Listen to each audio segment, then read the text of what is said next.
Right. Hey, welcome to another episode of Chad's Beer Reviews. Doing a classic tonight. I haven't had this beer in a long time. But if you know anything about beer, you probably know this one. Chimay. Well, it's at Cinq Cents on the bottle, if it would focus. There we go. But everybody knows it as Chimay White. Because there's three Chimay beers: the red, the double, the white, the triple, and the blue, the quad, or the Belgian dark strong ale or strong dark ale or whatever. Anyway, I used to love this beer back in the day, and I've actually had it on tap a few times, and I find that it's actually better out of the bottle. I wanted to get a 750 ml, but this was all I could find. I didn't want to get a full 4-pack, so just got the one 12 ounce, well, 11.2, 330 mil. Anyway, so classic example of the Trappist triple style. So let's dive in here. It's not quite as aromatic as I remember it, but yeah, I mean, it has the basics of the style. I mean, like, you get the banana, the clove, the alcohol. Definitely a citrus presence in there, almost like orange peel or something. But I don't think that they add any. I don't think they add any orange peel. I think this is all just yeast esters and phenolics here. Yeah, a little bit of like the kind of grainy malt, just that continental, fairly I forget the name, the term, but it's like when you adjust the maltiness or something. Like how much it's toasted and all that. I forget it off the top of my head. I really got to reread some of those John Balmer books. But yeah, lovely bouquet here. You got a kind of a citrusy thing, a fruity thing, a little bit banana, a little bit of clove, a clean alcohol presence. Yeah, so it's like a little bit of fruity, a little spicy. It's nice. Appearance, actually, this actually looks the same pretty much on camera as it does in real life. It's that kind of dark orange, hazy, burnt umber, what do they call it? A burnished copper, something like that. Quite hazy. I tried not to leave the yeast, or I tried to leave the yeast in the bottle and not pour it into the glass. But yeah, so I think it can be. I don't know the specs exactly, but I'm pretty sure it can be a little bit of haze. It's not a pilsner. It doesn't have to be crystal clear here, in a nice, lovely foamy head here. So, all right. So I can't remember how long it's been since the last time I've had this. It's been at least a few years. I don't even know if I've had this since I moved to Florida. So let's dive in here. Cheers.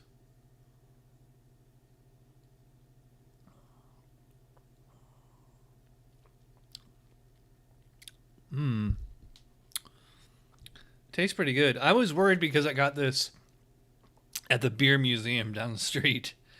I call it a beer museum because the beer there tends to be really old. And there's a bottling date on here. If you can see in the corner, it says L19-578. Why don't the camera focus? There we go. L19-578. I'm sure the 19 stands for 2019, but I don't know what the 578 would be, because it couldn't be May 7th, or when would the 8 be for? I don't know. And it couldn't be a Julian date, because 365 would be the last number. So I don't know what that number means, but the 19 means this was bottled sometime in 2019. So let's say it's at least a year old.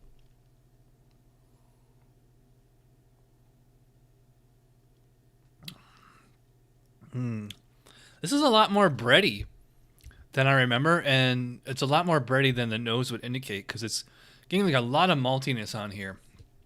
It kind of reminds me of like a German Weizenbach, which is another great style, which I hardly ever get anymore.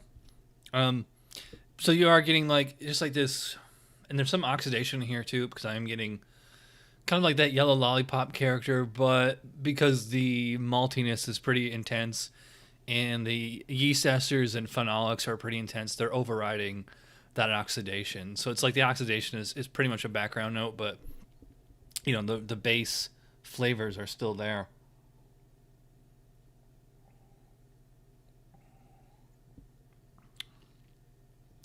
It's almost like as if clove bread was a thing.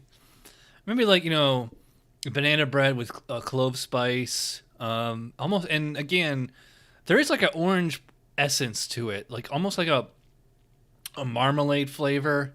I think that's kind of like the oxidation is kind of giving it that thing. Because I noticed that especially with like British beers, because by the time they get to the United States, they tend to be super old, and when you drink them, you tend to get a lot of like a orange marmalade character, which may or may not intentionally be there.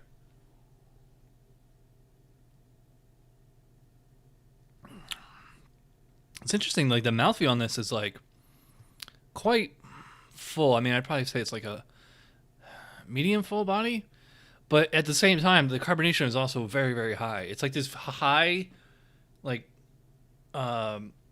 it's high, like fine carbonation. So it has like this like soft texture, but it's also like kind of prickly at the same time because the carbonation is rather high.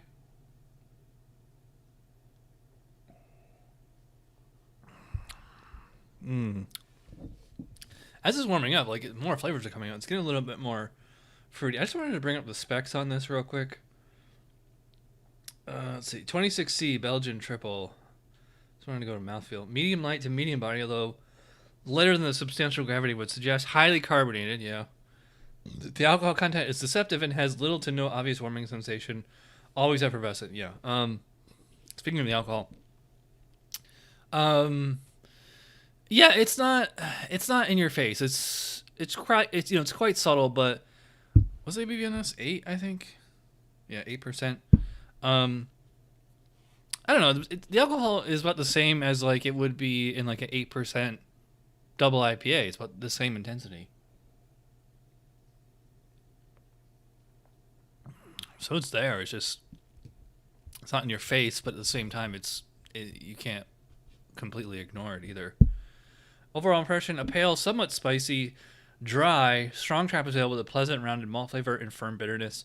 Quite aromatic with spicy, fruity, and light alcohol notes combining with the supportive clean malt character to produce a surprisingly drinkable beverage considering the high alcohol level.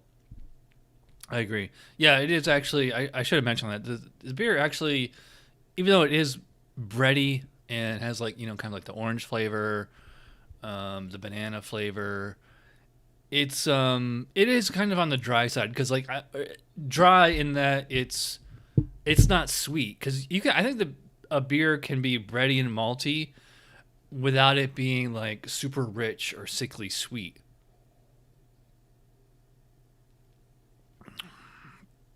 I love how the carbonation just kind of like scrubs your tongue after each sip. So it's like each sip is kind of like a palate cleanser.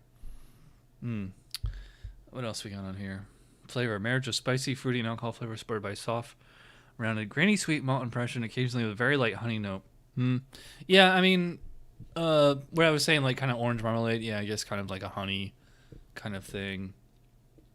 Like the flavor of honey without the sweetness of honey.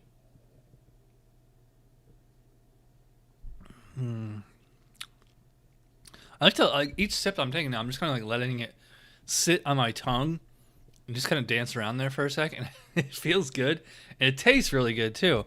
I am having all kinds of flashbacks tonight, just flashing back to the days when Henry used to come over all the time, and when like I was just doing this for kicks. I had no idea that it would blow up.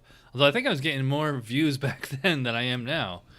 Which is really ironic because I have, every day I have more subscribers than I had the day before, but only 2 of you guys are watching live, and then only, a couple dozen of you watch on the replay. So I don't know where everybody went, despite the fact that I have like, last time I checked, I think you said 3,200 subscribers, 3,700, something like that. By the way, I added the last of the bottle here. I'm not seeing a yeast cake on the bottom of the bottle. So that's a good sign that this bottle is actually fairly fresh, or at least that it's been taken relatively good care of.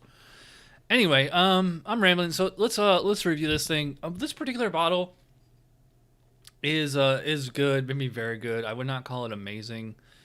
I don't know what it is, but the 750 mils just tend to taste better than the little 330s. Maybe it's the cork. I don't know.